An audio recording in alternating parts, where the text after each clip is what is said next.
Isang kaibigan, kwento ni Inday Sara Duterte. Siya ay sagana sa pagkain at kaibigan, at ang kanyang tahanan ay laging bukas para sa masasayang salo-salo. Kasama sila Uwak, Tikling, Kalapati, Loro at marami pang ibang ibon. Ngunit dumating ang isang bagyong walang awan na sumira sa kanyang pugad, at lahat na meron si Quago walang natira, kundi ang kalungkutan at kagutuman. At tila pa ang mga kaibigan minsan ay kasama sa saya ay naglaho na parang bula.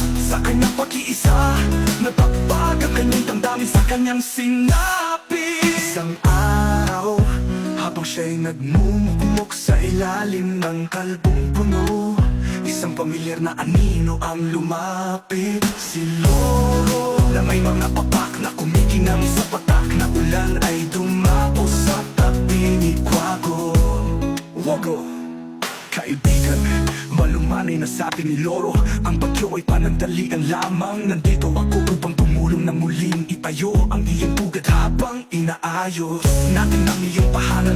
Bakit hindi ka muna sa akin tumuloy? Magkasama nating hihintayin ang muling pagyabong ng iyong mahal na puno ng mangga. Napaluma si Quago, hindi dahil sa kalungkutan, kundi dahil sa pasasalamat. Lora niya, ikaw ay tunay na kaibigan. Ang pagkakaroon ng isang kaibigan sa panahon ng unos ay higit na mahalaga kaysa sa 1,000 kaibigan sa panahon ng kasiyahan. Ang sakit na ng kahirapan, dalawang ibon ang magkasamang nagtulungan, hindi lamang na muling itaguyod ang isang boga, kundi para patunayan na sa oras ng pangangailangan, ang tunay na kaibigan ay hindi kailanman maglalaho.